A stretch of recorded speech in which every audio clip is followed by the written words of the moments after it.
Hello and welcome to the STCfit Learning Podcast. I'll be your host today. My name is Jason Galea and I'll be joined by Ben Scott.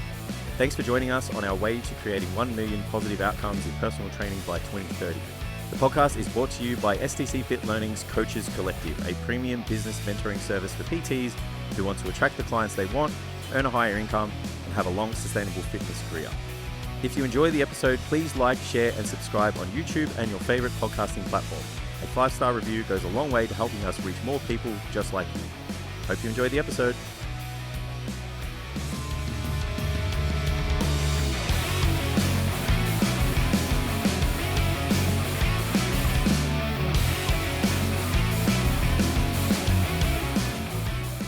I shaved under here first, and then I started to get a bit of a Craig David look happening. And I was like, this isn't it. So I'm going to have to let the bottom grow. Because my neck part grows faster than my face. Yeah. So if I don't... You're going to look like a wolf if you... if I don't... Yeah. If I don't trim it, it just looks like I've just looked dirty. Yeah. So I started with trimming that, and now it's coming a little bit. So I might just have to trim this back just so it doesn't look... Yeah. The hardest part's managing... it's going to look shit, but you've got to manage that 2 months... It's like if I wanted to grow my hair back and you guys were like, yeah, oh, hey, you should grow your hair back. It's like, I don't want to go through the phase of it being shit. Mm. And I can't be fucked doing my hair either. Yeah, and we have a series of very important videos coming up that should be done once and left for a really long time. Yeah. So it's trying to make sure that there's some level of professionalism. Yeah, I'd like to think that my hair looks good no matter what. Mm. I had to get the hair straightener back out to balance the... Balance the top. Hair straightener. It used to be a standard. Yeah, I know. With you fucking... Still is, to be honest. Did you straighten your hair when it was... Yeah. When I first met you? Yeah. Yeah. Thought so. I think that was actually that haircut that we were talking about on the Hot Ones episode. Mm. That was a $750 haircut. Wowzers. Yeah. Obviously didn't pay it for it at all. But slap you if you did. I don't think I'd seen $750 at... So when you had the mop, is that just those natural curls? Is that just what happens when you have long hair? Yeah, bro. Your hair just curl? Look like a drummer. Yeah, so it literally just from the parts that's shaved now, that just goes out. It doesn't grow down, it just grows out. There's no hang at all. It's like a Sideshow Bob haircut. Yeah, yeah.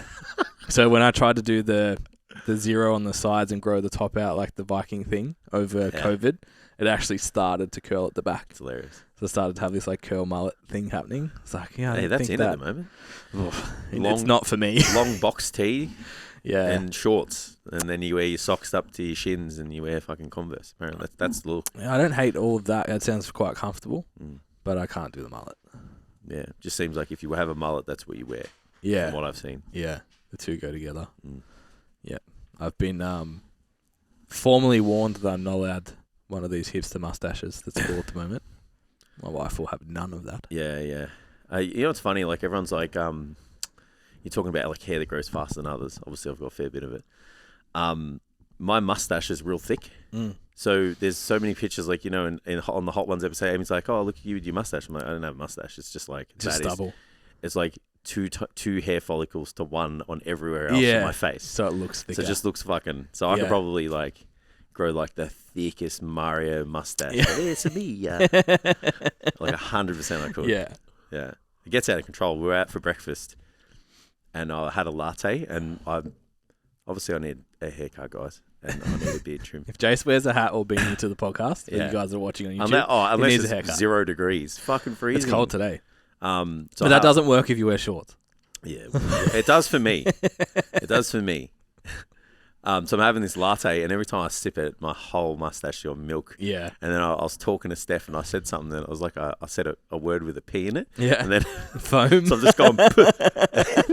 Foam has just shot out over the table, and Steph's like, "You just fucking rinsed me with milk." So self-conscious about it. I was wiping my face after every sip. Yeah. It's fuck that.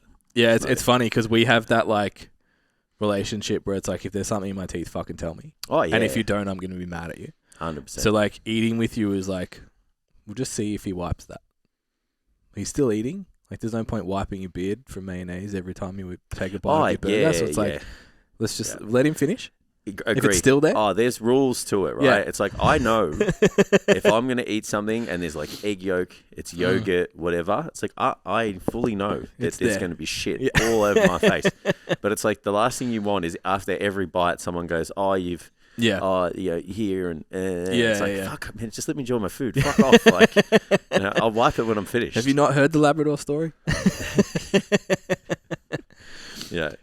And like the thing in the teeth, it's like you're a bad person if you don't. Yeah, shit bloke. Yeah, because I just don't get it. Like, even if you like say right now you had like a bit of fluff in your eyebrow. Yeah. Like, why wouldn't I tell you? Yeah. Like, are you going to get upset at me because I told you? No. Like, yeah, it's just like, oh, bro, you just got people are just embarrassed that. It's like telling you is more embarrassing than just letting you be embarrassed by yourself. It's almost like I don't want to get involved, so I'm just not going to say nothing. Yeah. But then you get home and you're like, for fuck's sake, like, why did you do that to me? Yeah. Yeah. Yeah. So I just break the ice. I'm like, look, if I got shit on my face, just tell me. Yeah. Yeah. Like, I don't understand that. So I made an almighty discovery yesterday. I've changed the winter drink game. Okay. So a few episodes ago, we were talking. I had the oak, the new sugar-free 30 grams of protein. Yeah. So we have the one that you said tastes really nice and drank it all in front of me. Yeah, that was. Said you should really taste this, and it was empty because it's delicious, and I don't want to share. So we have like because my coffee machine, the milk frother on it's really shit. Yeah. And Amy likes to make hot chocolate, so we bought a proper like standalone milk frother. Well, the fucking Thermomix doesn't froth milk. Well, this is before $2,000 machine. Pre-thermo. All right, so it can do it, or I could probably do it in the Thermomix. Okay. Now I think about it. I was gonna say, this machine sucks. I definitely can. You can make mashed potato. With I can heat water. On, I can heat water to steam my mashed potato. But anyway, so I've been using the milk frother for the oak. It's like I think I'm gonna try it today with the protein powder, and I reckon it'll still work. So you can have a warm chocolate milk with like 30, 40 grams of protein. Yeah, okay. In the afternoon. Yep. I'm down. It sounds good. I just laugh because like on the Real Bodybuilding podcast, they were like laughing at people who have protein with milk. They're like, do people still do that? Oh, really? And then one of them was like, yeah, children. Fuck. There you go. It's like it's extra like what? Part of that crew that like, what was it on the bros? Like they don't work out and then pussies. So we should give a shout out to the boys. So the boys from Bros with Brains cracked their 50th episode. Yeah. We did reference it a couple of times in the episode with Max and Carl last week that we were on another podcast. It just didn't really come out. So when we were shitting on the Krebs cycle, it was on that episode. It's chaos. There's about 10 of us on one Zoom call. Very funny. So seatbelts on for it, and it gets wild. Yeah, it's pretty fun. Don't cancel us. If you're easily offended, just don't go listen to it. That's right. I feel like we were good. But yeah, congrats to the boys. 50 episodes. Yeah, it's awesome. Getting over that hump. It's getting a little bit easier after that. Yeah, definitely. Yeah.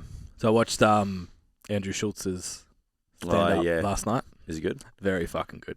Yeah. Also, if you're easily offended, do not watch it. I feel like you just don't watch comedy if you're easily offended. Yeah.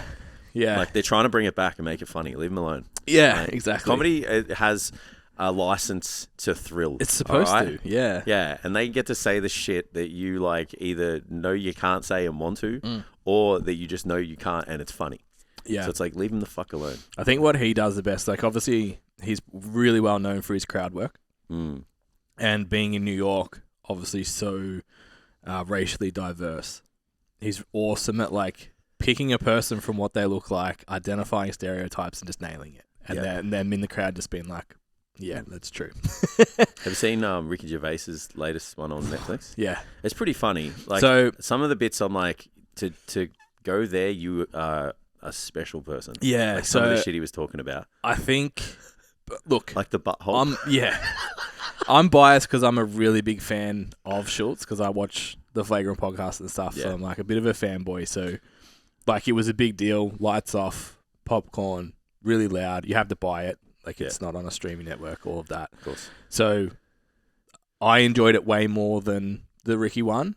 But I don't know. I'd be interested in feedback from everyone else. It was like when I left Top Gun, I was like, that was fucking perfect, but I'm not posting that. Because it was just, I was at IMAX, it was sold out. It was like, is this just environment or is it a perfect action movie? Did people clap? at the end? Yeah. Is that a thing? Yeah. Would you clap at a movie, Tam? Would you clap at a movie? I think I've only seen it a couple of times. So Avengers. Have you clapped ever? I didn't clap. Yeah. I don't think it's a thing. I think people stood up at IMAX.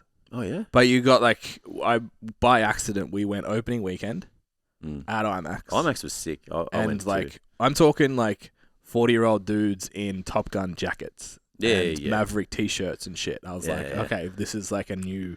I'd expect this at Marvel, maybe, but not here. So, it was a different crowd. The boomers got out and about for a Saturday night. Had a couple of wines, maybe. You can drink alcohol at... I think you can drink alcohol at a normal movie now. If you go Gold Class and Lux and shit, I'm pretty sure you can drink it. Oh, really? You can get a couple of wines. You can at the reading cinema. Canned wine. Yeah, I don't know about Village and stuff. I'm pretty sure you can. Yeah, now. Yeah. Anyway, to make it. They'd have to compete with reading and stuff now. Yeah. But yeah, I think he's more. I think Schultz is more eloquent about it. Ricky just feels like he's trying to be provocative, and then I just pulls back from it. Yeah, he Whereas, dances on the lines and he jokes about shit that he jokes about the fact that you can't joke about it. Yeah, you know what I mean. Yeah, so I'm obviously not going to attempt any of the bits, but there's a part where basically he says that if Michael Jordan molested him, he'd be all right with it. That's it's it gets some places. What's the date? July. Oh, I've got Chris Rock next month, and supposedly he has been making jokes about the slap. Supposedly, where he's gonna be using that as part of his content. Yeah, sick. I hope so. And this is full on though. We have to give our phones and everything before we go in. Yeah, it of course. On ticket. Yeah, well, when we went to Kevin Hart, they just had people roaming, and you pulled your phone out, you literally got kicked out. Mm-hmm. So it wasn't even if you got shown, you just had to have it in your hand and it was gone. Yeah. And it's the amount of people that probably just fucking shaking and imagine doing it now. Because this is 2-3 years ago, maybe more. It's people are even more addicted to their phones. They'll be fucking getting the sweats and shit. Yeah. It's going to be pretty funny seeing people. I can't wait. It'd be great. Go out and just look and remember Imagine stuff. a whole is it a theater or is it an arena? Where is it? I don't know. My wife got the tickets. I think it's at look, I'd be lying if I knew, so I'm just going to say no. I don't know where it is. I'd assume Chris Rock would be an arena. Yeah, I think it's around the tennis center. Yeah, one of those, to have 10,000 people in a room not with their phones. That's fucking awesome. Yeah. I think bands and shit should do that. Yeah. Sometimes you get caught up in looking through the phone. At the thing, and you're and I don't know about anyone else, but I don't really play it again. So I'd rather just remember it. Yeah, no one does. Yeah. I have one. And to be honest, I don't know where it is. I have one thing that I'd filmed at a concert that was worth rewatching. Yeah. Because it was designed to be cool for a video. Yeah, well, my life isn't exciting enough to document it anyway. No one really wants to watch it. Yeah. I lift weights. Yeah. Lift weights. I have 2 dogs. And coach people. That's pretty much it. That's all I do. Videos of weights and videos of my dogs. As we make a podcast about our lives. Yeah. Everyone's That's why we don't talk about it much. Bye. That's why we don't talk about it much. Yeah. You do have one exciting thing going on, though, that we should celebrate and say congratulations. Is it the house? Yeah. Yeah. New home. So I'm moving. Finally. Very exciting. Finally moving. So I've been looking for a new place for a couple of years, as people know. So yeah, but I tell you what, I almost don't want to do it. That bad? Well, I'm not one for... So people are going to think I'm lazy, but I don't like doing chores. and what I mean by chores is there's 2 types. So there's your weekly chores, which have to be done. And I'm okay with that because the magnitude of effort is smaller. Yeah. So to clean a house that hasn't been cleaned for a week isn't really that hard to do. But to I don't know, fucking, paint a deck and paint a driveway and wash the sides of the house and clean the render and actually do a garden to the point where it looks good enough for someone to buy it. Oh, it just sucks so bad. Yeah. And I say that, and I've already hired people to do half of the shit. Oh, man. So we got a painter coming on Monday. And then, that should be the last bit. Yeah. And then it's just please buy my house. That's all I'm going to say every day. So you're going to run open houses and shit? Yeah, well, that's the other thing. So, every weekend, apparently. Apparently they do midweek ones too. I'm just not looking forward to it. When you have 2 large breed dogs. Yeah. Hairy dogs. Yeah, and you don't treat them just like animals. You actually treat them like family. Yeah. It's very hard. Yeah. So they don't just live outside; they're inside. And I went in fucking Melbourne. It's raining. It's muddy. Everything. So I let Mav in, and he's got mud on his tail, and he just flicked it. He just flicked it up the wall, and I was like, "This house is getting painted next week." Yeah.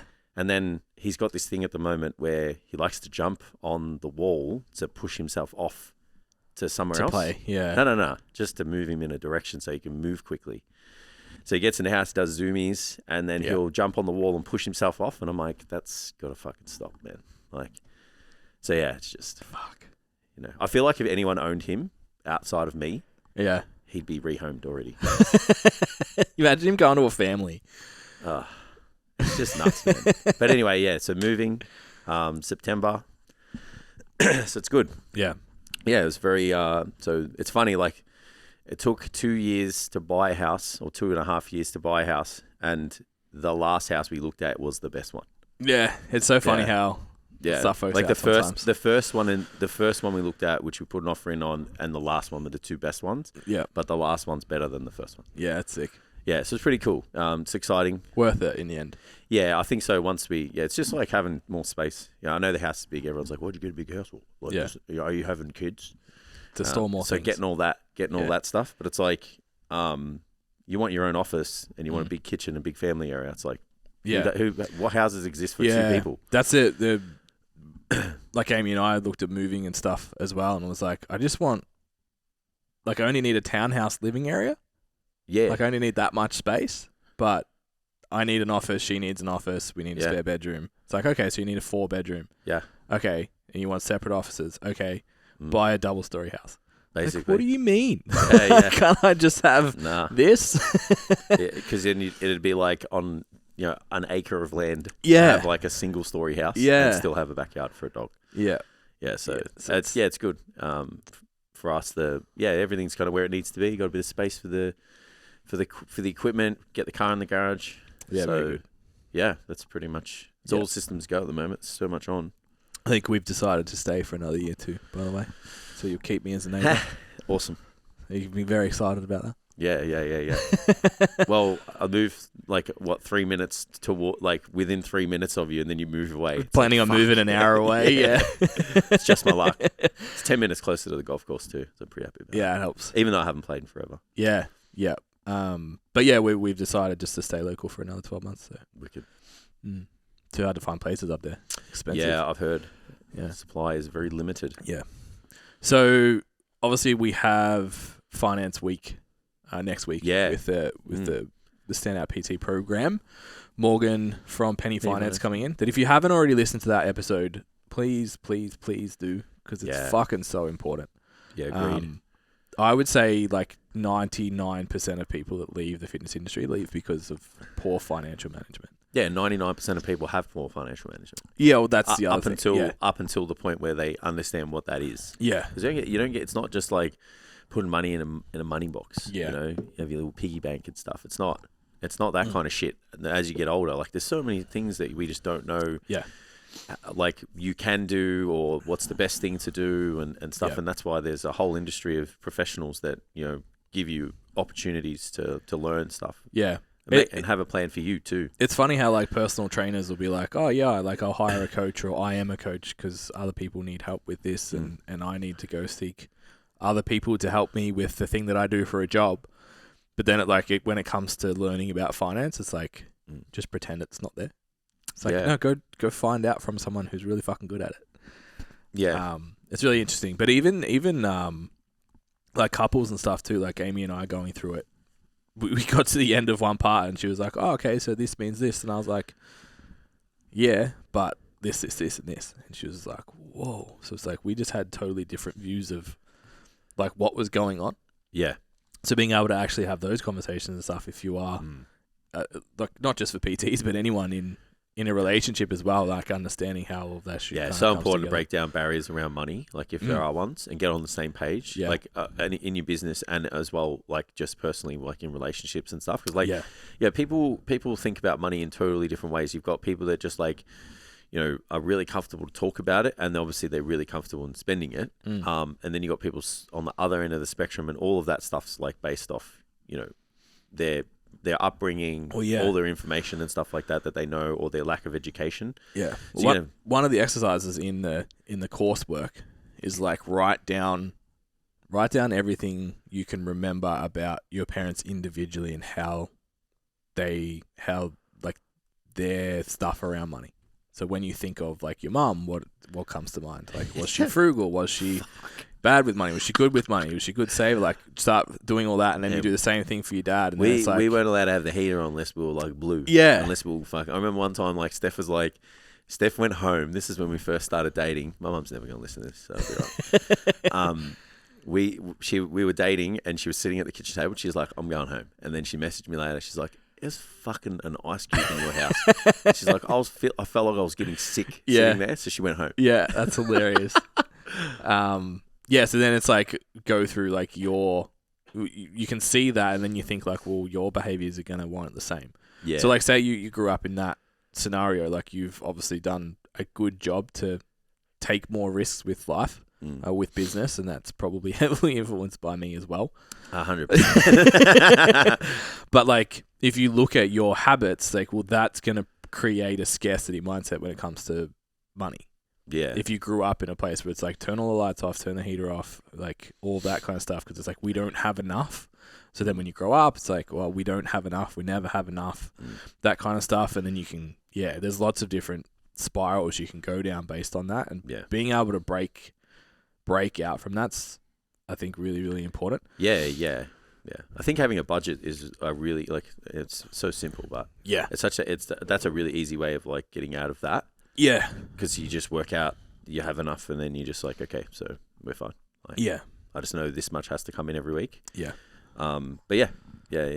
Jeez, I feel like my dad's Maltese, so he has to be a tight ass. Like, it's part of the genes. Yeah, it's just fucking ingrained into us. Yeah, it's part of our DNA.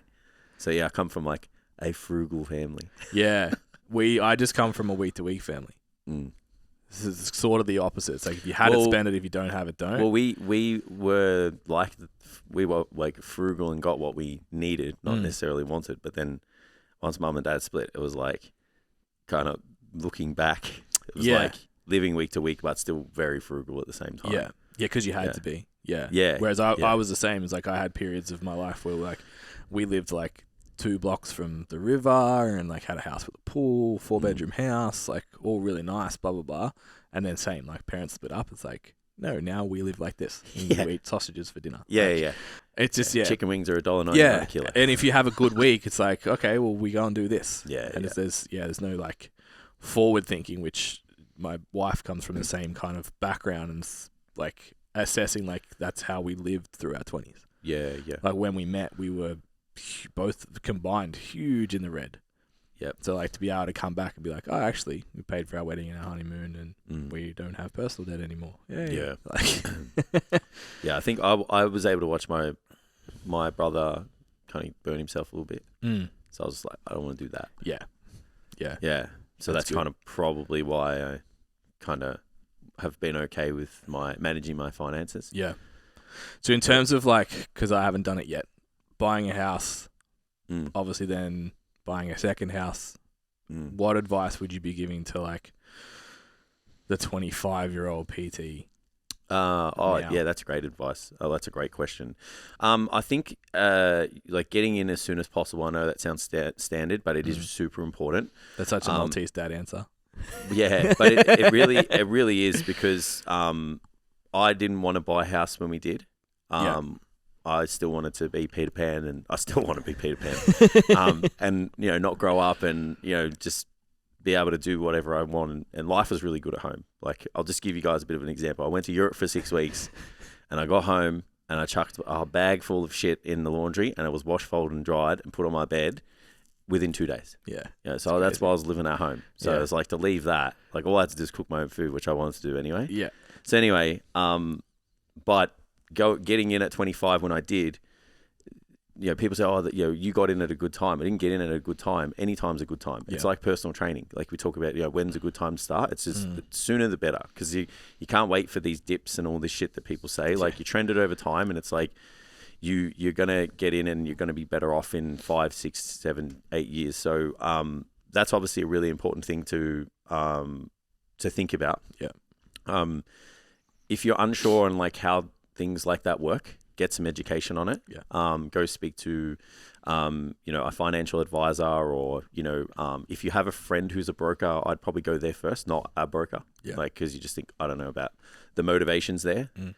And then it's just getting a bit of an understanding of like what your borrowing capacity is, and, what you guys would need for a deposit. Is it worth paying lender's mortgage insurance? Is it not? Cause people, like I've got family members that, spent 3-4 years trying to save up the 20% deposit. Yeah, and the house went so up that, just as much. that's it. Yeah. So the LMI, to not pay the LMI, and they're like, I'm not paying an extra $30,000, and it's like, yeah, but your house just went up 60, Yeah. or 70. So it's Yeah. like sometimes there's situations where you might be better off doing that. Yeah. And then like just get an idea of whether you can do it or not. Mm. I think that's important. Like you hear stories like people like, oh, I went and the bank said this, and it's okay if the bank goes and says like, you're not quite there yet. Yeah. This is what you need. You now have targets to work towards. Yeah, I think that's the big part of it, isn't it? Like, because that's a service that Penny Finance offers as well. It's just like, this is exactly what you need to do what you want to do. Yeah. And this is what you would need to do it in the time frame you want to do it in. Mm. It's no different to like reverse engineering a cut. It's like, okay, you want to lose X amount of weight. This is how that works, and this is the time it's going to take to do it. Yeah. Yeah. And then like obviously, from a personal training standpoint, I think the trap that I fell into early was like, I'll just make more money. Yeah. It's like, because it was like a choice. It's like, oh, well, if I'm doing 30 sessions, I can do 40. If I'm doing 40, I can do 50. It's Yeah. like, I'll just make more money. And at some point you realize that like, if you just keep spending what you make, Yeah. it's not going to work out. Yeah. You just, and you're even busier. Yeah. At the same So time. you have to make decisions based on where you are right now to then, Yeah. like, or how do I go from what I'm doing right now to be able to get into the position I want to be in the time frame? Mm. And then more than that, either speeds up the process or just gives you more life stuff. Yeah. Like lifestyle choice, I suppose. Yeah, definitely. I think the last thing I would probably say is like, regardless of whether you are going to go and actually commit to buying a house and stuff, just try and emulate your lifestyle like it would be if you had it already. Yeah. So even now, like, obviously, the house is bigger, the price was more. Yeah. Geez, who would have thought? So it's just like trying to work out that difference and making, like, just seeing what things are like before it. Yeah. So it's not like we can't do it. It's just like, but you still want to make sure that you're not doing that, just adding more. It's like you have to think about like what's the change going to be like. So if it is, your budget's like, just changes and goes up an extra $300, but it doesn't do it now, like do it now anyway. Yeah. Just see what it feels like. Yeah. And it alters your decision making. All it is like maybe you don't go and buy 15 lattes a week across across a couple, which is, $100, and maybe you don't eat out 2-3 times a week, and you delete menu log off your phone. And there's just little things like, there's a lot of things people probably aren't aware of where they just kind of like are a little bit more wasteful with their income, that they can kind of just pull back on, and overall not many things change. Yeah, I think going through the penny unit, that was one thing that kind of stood out. We budget, so it's like you can spend this on whatever, you can spend this on whatever, but going through it and actually going like, I imagine a lot of people would go through their expenses that they think they have. Yeah. Like that they actually have to pay for, and then put in their income and look at the balance and be like, fuck, I had a $30,000 surplus. Yeah. Last year. Where is it? Yeah. It's gone.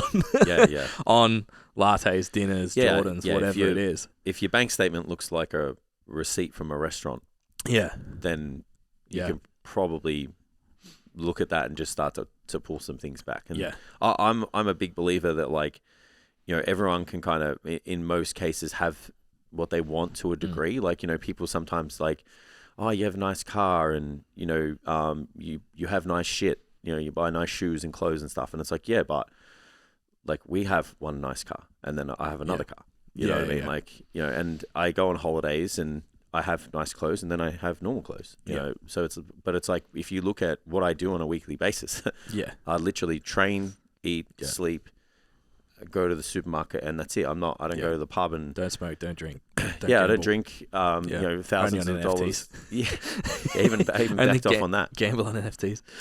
But yeah, it's just like I don't gamble, don't smoke and drink and do all these like things that people, because they're daily habits, they can't probably register them as being significant expenditures. But I look at it and I'm like, you pay $50 for a packet of cigarettes, like, and you smoke them. That's amazing, hey? You smoke them. Yeah. Like, that's it. And you go get more. And I just think like, in a lot of instances, like people can have some of those things that they look at others and say, oh, how did you afford to do this and do that? And it's like, it all comes down to what you're spending on a regular basis. Yeah. Yeah. So I'm excited to do the workshop with Morgan next week. Yeah, same. It'll be fun. Yeah, definitely. Yeah. I think everyone needs education around finances. And then if you run a business, it's just so important to we obviously scratched the surface a little bit and totally acknowledge that we're not specialists in that space. Hence why we've outsourced it like a lot of things. I was low-key very happy when I went through it all and I was like, my budget that I created was good. It's always good to get affirmations. Like, yes. It's like when we did the coaching part and like Ben was like shaking his head and stuff. I'm like, fuck yeah. But yeah, it's like I think there's a lot of benefit to just making life easier for yourself as well. Yeah. Just for one example, just sharing a bank account with your business and your personal expenses, like that's a fucking nightmare. Like, it's so complicated. It's going to cost you money. It's going to cost you time in the future. And it's like just knowing little things like that and a lot of other good things as well. If you were to start purchasing assets for your business, there's certain schemes and ways that you can finance those things, and which is beneficial for your business, even from a tax perspective. Again, can't obviously disclose what they are because I'm not privy to them, but I know that they exist. So just all of that stuff. There's just it's really important to understand those things. Yeah, even having savings in your business, no one has. Or acknowledge that your business and your personal life or your personal income are separate. So you have to have some left over in your business. So that if it needs something, you can spend. You've got it. Yeah. Tax, super, so many things. Sorry to cut you off. No, it's but it's like, I got hit with a $25,000 debt from the ATO. Fuck, it's wild. This was a while ago. And I didn't have it. Yeah, and so that's just an example of not understanding what you need. Yeah. And then being in a situation where you're like, fuck, what do I do? Like, obviously, being a small fry. In terms of what the ATO deal with, they're like, we're happy for you to pay this off in installments and whatever. But even if you have a HEX debt. From going to exercise science and doing that, it's like after a certain threshold of income that you make, which is really low. I think it's like 45 grand or 50 grand. They might have changed it now. It's like you have to pay that off, and you get that in a lump sum at the end of the year, the end of the financial year. It's like, okay, here's your taxable income. Here's $7,000 for the HEX that you're in. And it's not 0.7% interest anymore. I think it's at 6% interest or some shit because it compounds. So there's just things like that where you're just spending money that's unnecessary. Or that you've got bills coming that you don't. So it is super important to get educated on finances. Coming from a dodgy Maltese man who once had a lot of the old shoebox, a lot of cash under the mattress. It's like, trust me when I say that you need to know a little bit more about your finances. Hey guys, hope you are enjoying this week's episode. If you are, please remember to like, share, and subscribe. Don't forget to head to the website where we have all our free resources, gifts, products, services, and merch for you guys to enjoy. All right, let's head back to the episode. So other news, Cert 4 starts on Friday, which is exciting. We haven't taught for ages. Super excited. Obviously, you'll be doing most of the teaching, but getting back involved in might be busy on the anatomy. This fucking guy. Movement day. So. You've already hit me up for 2 weeks though. Nah, you know what? We get the keys after the last workshop, so I'll just if my social life is getting busy, I'll rail you in. We'll see what happens. It's funny, I've already had a few people like, oh, can we catch up on this day? I'm like, oh no, I'm back teaching, and I'm like, fuck. Yeah. Most of the time I think I do nothing. Yeah. As long as we can still play golf on Friday afternoons, Jace, it's fine. We'll see. But yeah, I'm super excited. More just to get back into the gym. Yeah, so from a PT line, I guess like we should give insight as to what it's like. So we are essentially, our only role is to show up and teach the course. Yeah. For the face-to-face component. Yeah.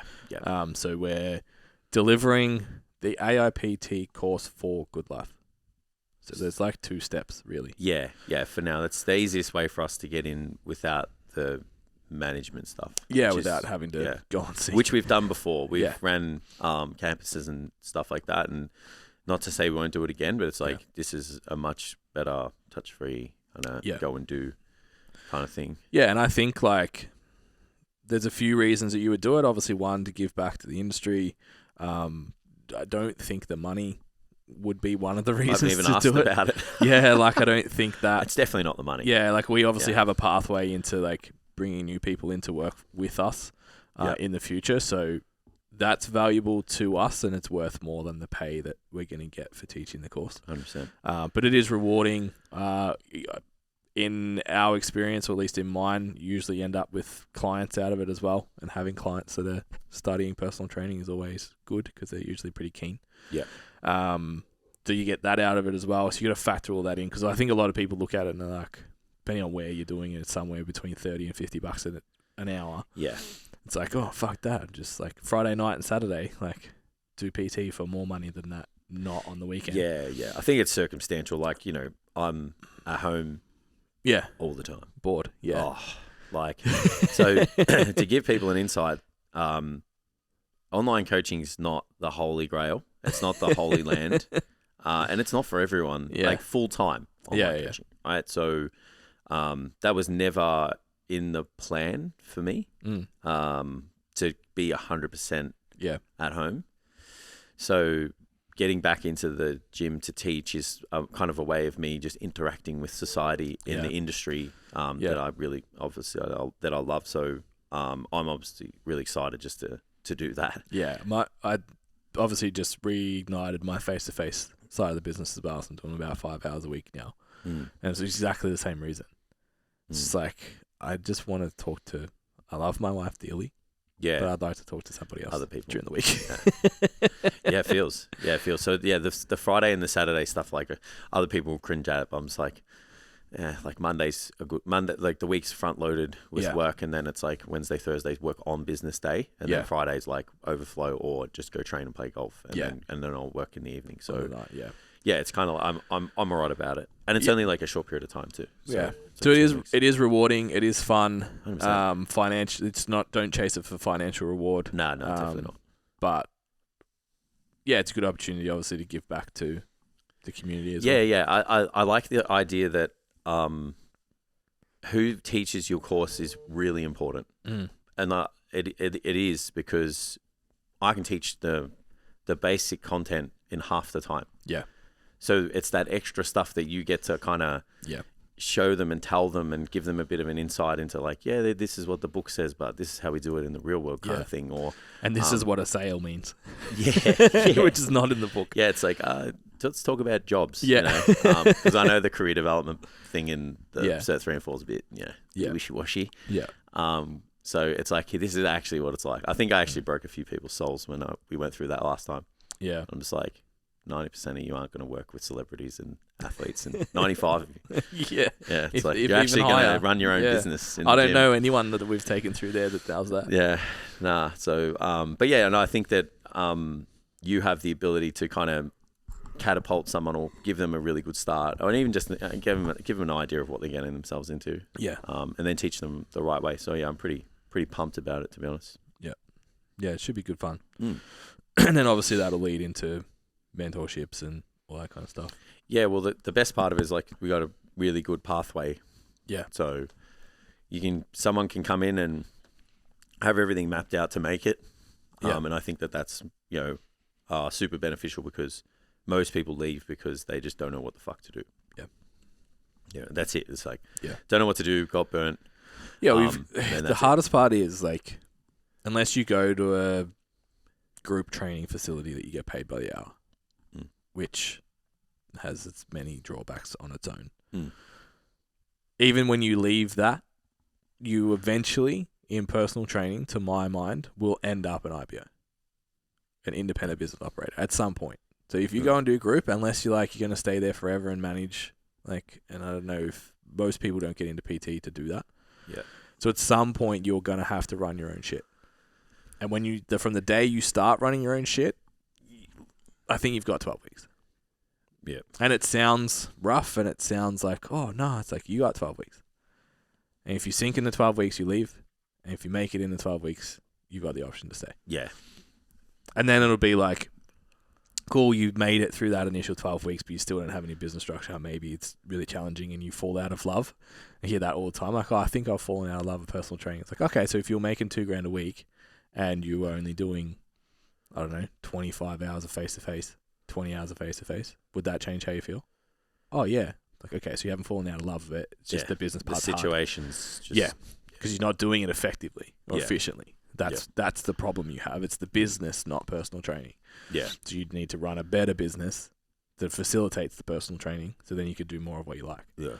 So, yeah, I think you've got to have that time initially. So being able to set people up for that is really valuable. Be like, okay, this first year, we can, from the second you start that course to the end of your first year, we can give you the choice to stay in the industry as long as you want. Might have to work on my speech on Friday just so they come back the next day. Yeah, so you scare them off. That's what it's like in the real world, kids. Grumpy old man. What's going on with your training? Anything exciting? What happened to strongman and all of that? Just buying a house.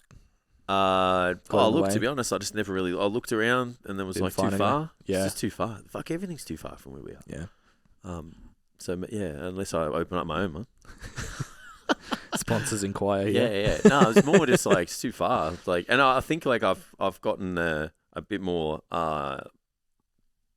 passion and fun back into the training. So you found that again. Yeah, because training is a chore. Anyone that says that training's not a chore, I go through waves where it's fuck man, I'm gonna peel myself out of bed to get to the gym. And I've historically always been that way. Yeah.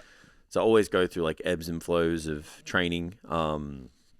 So yeah, training's good at the moment. I'm really just kind of trying to keep myself in shape. Yeah. Try and drop a little bit of body fat. Said I'd be around 10% by the end of the year, so that's the goal. I think I'll end up picking up a 5th day of training probably in the next month or so. It's just about momentum, but yeah, training's good. I still want to be, in pretty good shape. Floating around 90, 95 kilos. Yeah. But I want to be around, 10% around that weight. Mm-hmm. And yeah, I think I'll be happy with I'll be happy when, just the pitchfork people. What I say by that is I'll day-to-day life's good at that weight. Yeah, day-to-day life's good at that size. Any heavier is kind of a chore.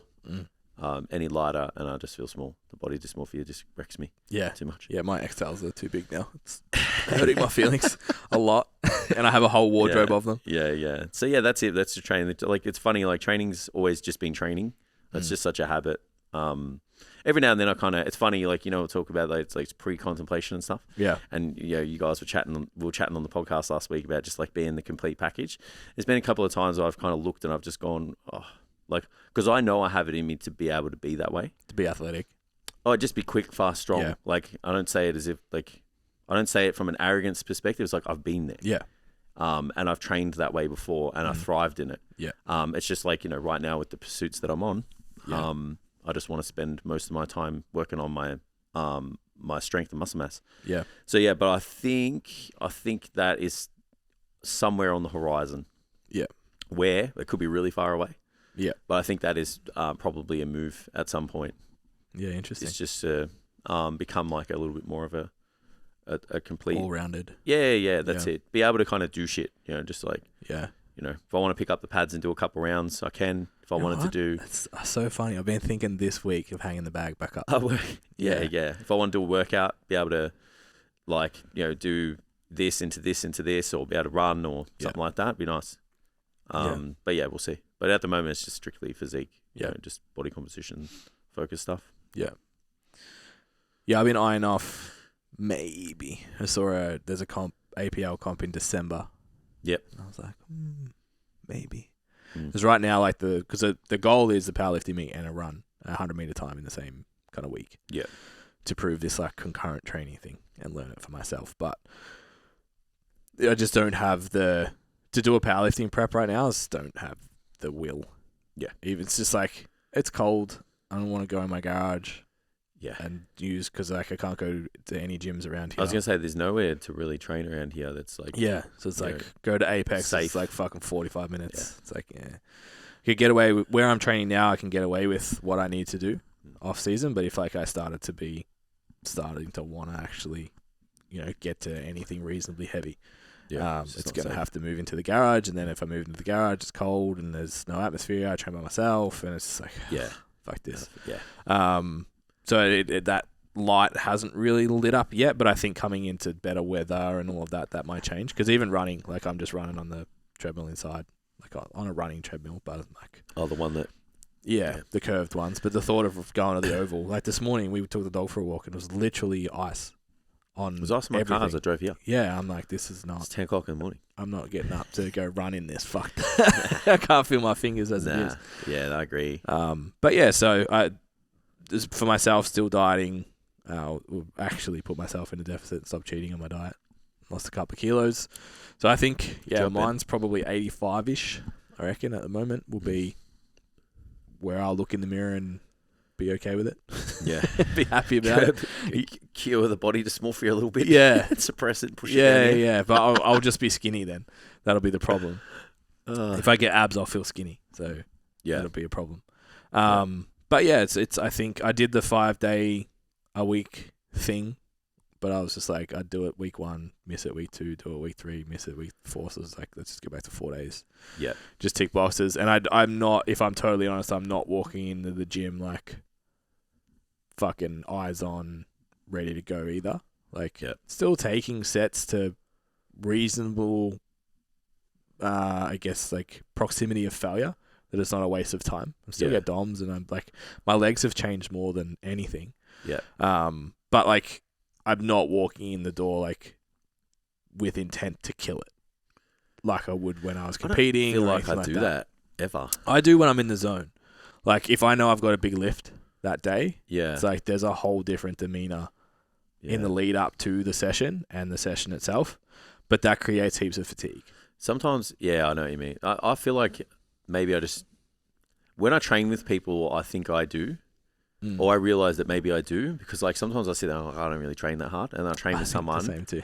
And I train with someone, I'm like, oh no, I'm okay. Yeah. Like, but I never really go into the gym and it's like on a specific day and I'm like, rah, like I just go in the gym and I'm like, all right, what's on the phone? Yeah. Got to do it. Yeah. Like, I'm in the zone where it's like, I'll listen to the Real Bodybuilding podcast while I train, and I do that too. Does that mean I don't train hard? Or? No, I think it's a mentality thing for me. It's like if I'm in the zone, it's optimize every part of this environment to go as hard as they can.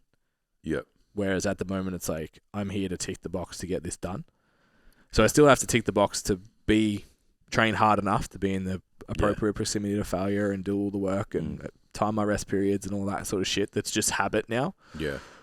But it's not an intent to push really hard or break a PB or whatever. I was just like, what did I do last week? Put a little bit more weight on, go again. Like I don't know. It's just a different. I think too, like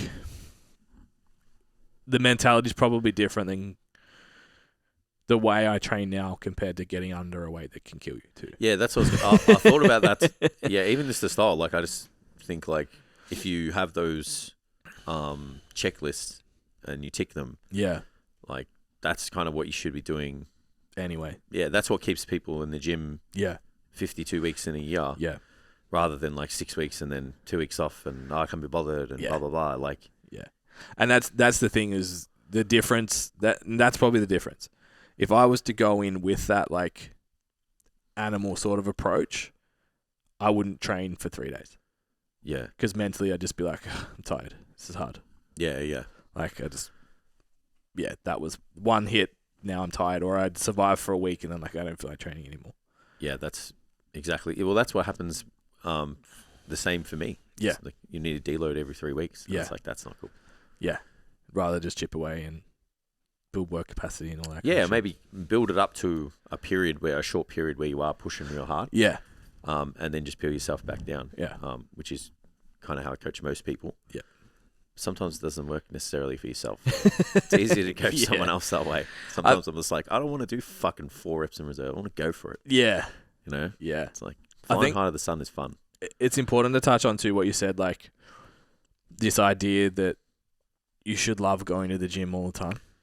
And if you only train when you want to, just like how fraught with danger that is, like you won't get anywhere, man. To be honest. I would never go. Yeah. Because it's too cold or it's too hot or it's I've got work to do. That's it. Yeah, I think you got to just work out. You got to have a little bit of a balance. You got to have some movements that you like, and then you just got to be like, well, fuck, like I got to go in. Like my legs are probably my most dominant body part, and I don't really have many. Like it's just one of those things where they're just bigger than everything else. Yeah. I fucking hate training legs. Yeah. I hate it. Yeah. There you go. I said it. You know what I mean? Like it's like I'm one of those people. I don't skip it. Yeah. But you don't I enjoy fucking hate it, man. Yeah. But so I don't go into the gym bouncing around like, it's a leg day. Yeah. Like, you know, take my pre-workout and shit to get myself rolled up. But but then there's other things I like to do. So it's like, just get the balance right.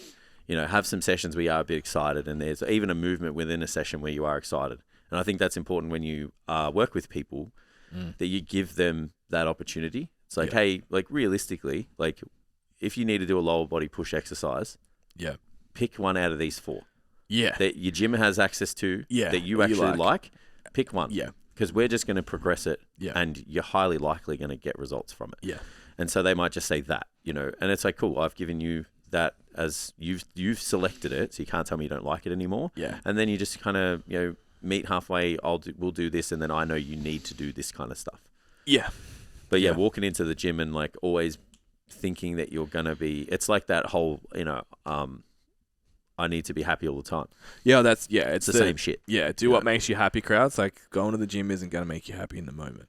It's gonna make you happy overall. And always trying to be, you know, happy, and always trying to, you know, be bouncing off the walls. You know, walking into the gym isn't gonna happen either. Yeah. So it's just about mastering the art of showing up. Yeah. You know, and that is what I'm very good at.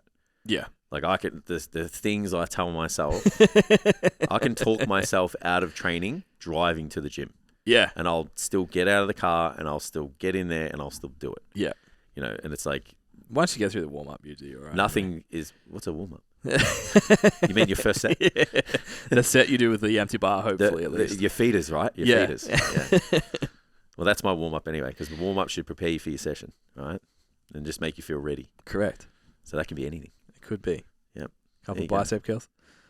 What are they? That's why I have small arms. Yeah, I don't like least the bicep curls. Yeah. Don't like legs, don't like biceps. Yeah. Actually, it's like, what do I like? I like training back and chest. Yeah, I think I'm just going to start like sneaking extra arm work into my programs. Or just like, at least, because I do it, but it's like at the end of the workout, and it's like one of those. I need to do like, I'm actually going to try and do arms every day. Yeah, well, that's what I'm thinking, because it's like these XLs are getting a little swimming on me in general, and I used to get away with having small arms because it's like I'm a powerlifter. Doing arms every day ain't gonna sort the whole thing. Well, out. no. But like when I was eating 5,000 calories a day, I stopped training. I stopped doing a lot of direct arm work because, like, you would remember, like my arms, they were never big. Let's get that out there. But they were much larger proportionately to the rest of me. I don't know what having big arms is like, so you don't have to preach to me. I was basically a twig with slightly larger twigs that hung off my sides. But then because I went into powerlifting, like I just got bigger and just never trained arms anymore. Yeah. I trained the elbow as much as I needed to, but that was it. I was like, I'm actually like bigger and stronger now. I don't have to just train arms to fill out my t-shirts. So now I'm thinking like, well, if I just train shoulders and arms all the time, at least I'll hold up my t-shirt. Yeah. And not just get massive traps that'll pull your shirt up. Yeah. So you'll be that dude where the sleeve kind of sits a bit high. Yeah. You know, but it's just because his traps are fucking massive. So you know what the funniest thing about losing weight is? I think I'm down like 13 kilos now.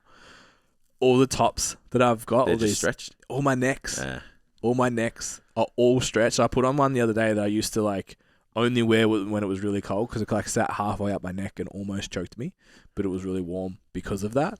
I put it on the other day and it like sat on my collarbones. I was like, oh, It's not a nice feeling. God, I was pretty fat. So I don't have that feeling. Like all my clothes are stretched and I'm like, fuck. Yeah, I miss being Why did that I make big. this decision? Yeah. Like, feeling like shit isn't as nearly as bad as looking this way. I just want to be massive Yeah, again. it's like, fuck, really? Like, why did Yeah. I, from lifting the weight the first time at 68 kilos, just wanting to get bigger every time and then going backwards? It's like, Yeah. It's like, no, this wasn't part of the plan, bro. Life over 30. Yeah, pretty much. All right, so we had a couple of questions that we can... There's one that could be interesting. So someone asked, is Instagram the new bodybuilding forums of the olden days? I wasn't a forum guy.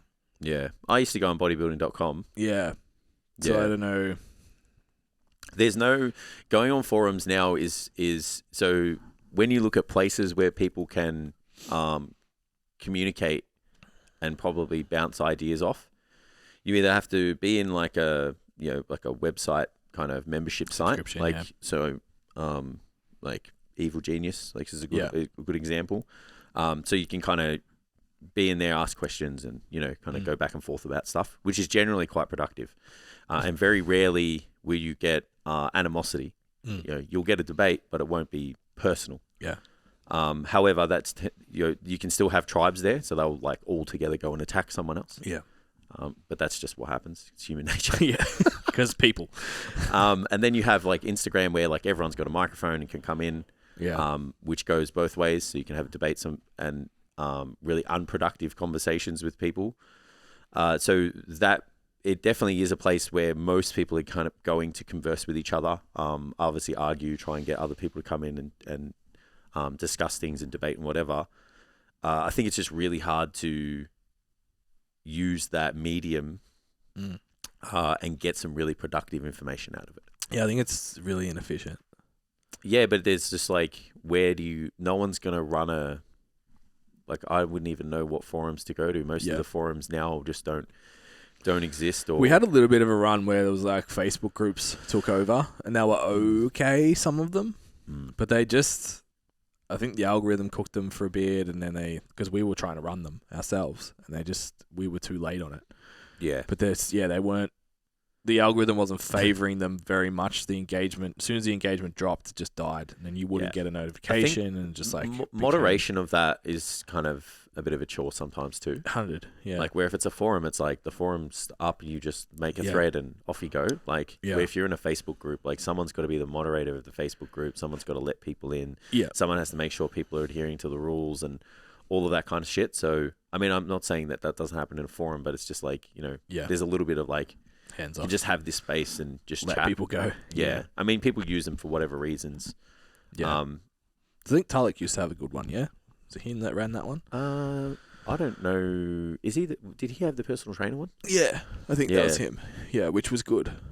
There was a lot of trainers in there. Yeah, it was very productive. Yeah. So yeah, like Facebook obviously is a place where everyone has a microphone and everyone can chat and stuff. So I would say that I don't think it's anywhere near the same on Instagram as it was. Oh, sorry, Instagram. My bad. Yeah.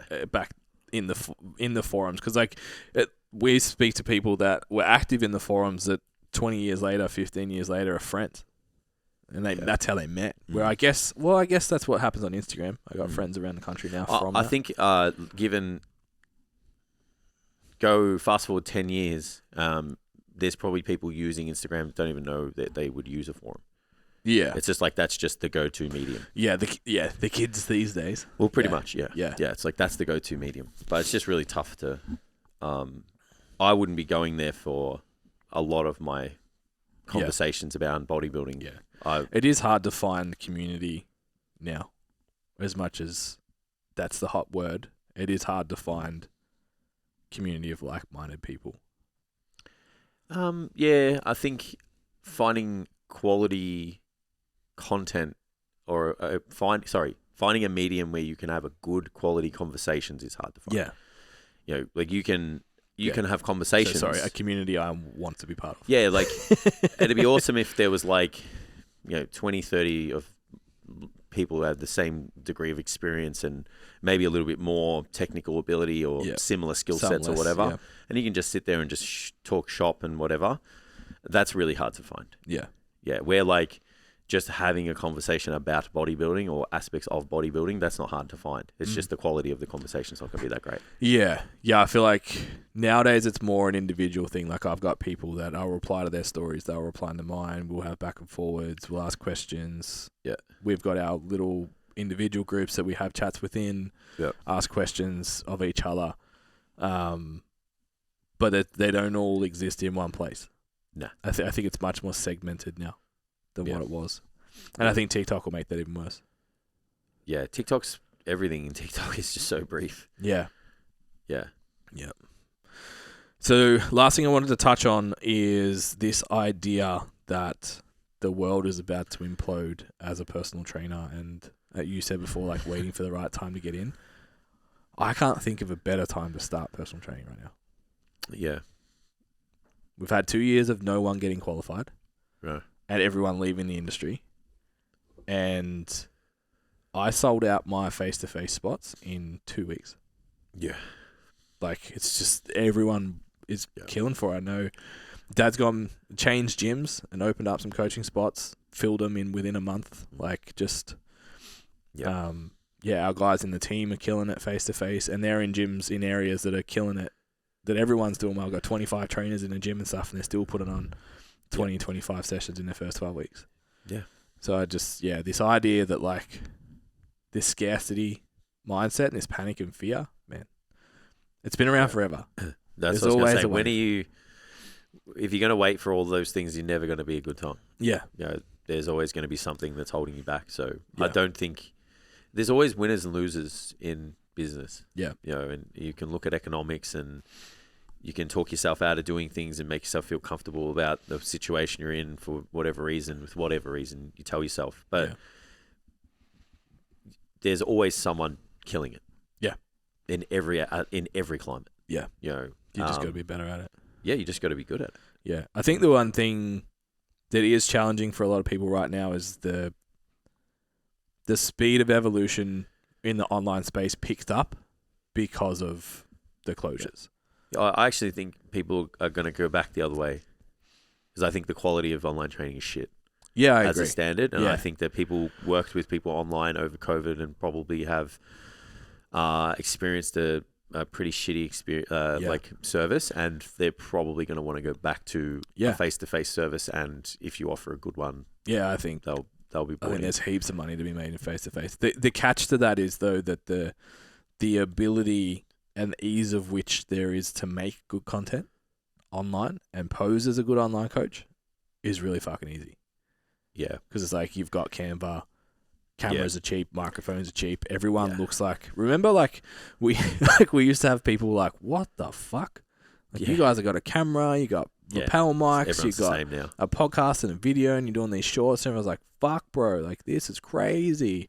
Now I'm having to sit back and think about, okay, now I need to make mine better than what everyone else is doing, because everyone was doing what we were doing 3 years ago. Yeah, I almost feel like you don't get the opportunity to celebrate the results you get anymore because before and after pictures don't take off. Well, you're not allowed to do it. That's what I mean. Yeah. So there's all these guidelines and regulations to make people out of shape feel better about themselves. That's what it is. Yeah. It's like, I'm sorry. Yeah. But what that's doing is flooding the industry with the same content. Yeah. Because there's only so many ways you can do an exercise, and there's only so many pain points you can talk about. Like, oh, do you have shit this? Yeah. Well, do these 3 exercises, whatever. Yeah. And we were talking about it the other day, it's taking people's attention away from their actual ability to do their job. To coach, yeah. And that's why we're seeing such a huge upswing in it. We were talking the other day, like we had everyone became an Olympic coach when CrossFit happened. Yeah. And then they became physios. And they started manipulating people on the gym floor and stuff. And then now it's like, oh, you're not allowed in the gym. So we'll just become mindset coaches and endocrinologists. Yeah. We'll start talking about those things. Because it's like, this is the sexy thing that you'll click on at the moment. Yeah. And that's what we'll talk about, like you said, instead of getting awesome results. Yeah, which is kind of shit because you want to be able to, like, for me, I'm not hiring someone who doesn't get results at people. Yeah. And the other thing too, and I noticed this myself, I've got just as many results in the last 3 years if not more. Like I would say 95% of the clientele that come through get the outcome that they want with their coaching. Yeah. I have such little to show for it. Yeah. Because I'm not in the gym. I don't have the videos. I don't have the progressions. Yeah. So, and then it's like, okay, well, the progression I've got is comp to comp. And it's like, how do you display that? Yeah. It's like, this was this squat, this was this squat, this is the numbers they hit. Yeah. So it's like, even being in that online environment, I know at least I probably have to put more effort into it, but it's like having access to displaying the results is more challenging. Yeah, you As an definitely online have to coach that know is what they face-to-face. are and be very, like, just hammer your clients to get them. Because it's like, what do I do? Like, everyone shares their check-in quotes now from clients. Yeah, because about mindset stuff. Well, they take off because you're not allowed to show their bodies. I got this person in this shape. Well, you can, but it just doesn't. It doesn't take off. You don't get the spotlight you deserve. Yeah. When realistically, for me, 98% of my clients come to me to look better. To look sick, it's not.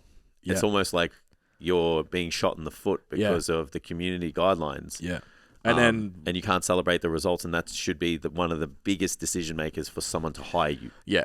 And then when you're not in the gym, you've got clientele that's spread further. So then we couldn't do photo shoots, couldn't do lift off. Now we can, but they're spread further around, so the events aren't as big. You can't get everyone into them. It's like this whole model that we had of being able to showcase all of those have changed. Yeah.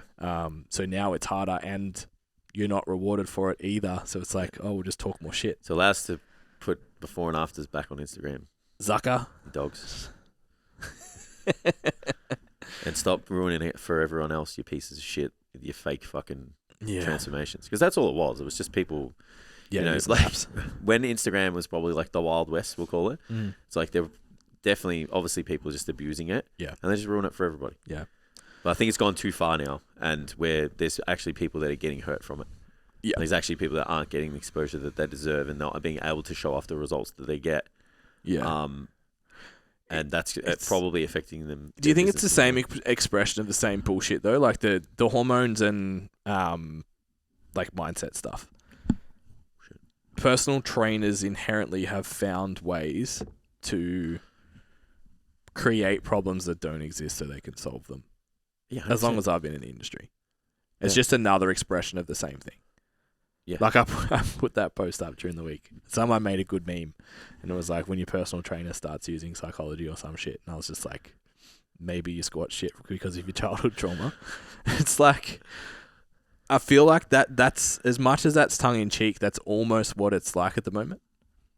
It's kind of like, well, this is we're sitting here as personal trainers who, out and out, if you asked us at any point of our day, do you like going to the gym? We're like, fucking love training. It's the best.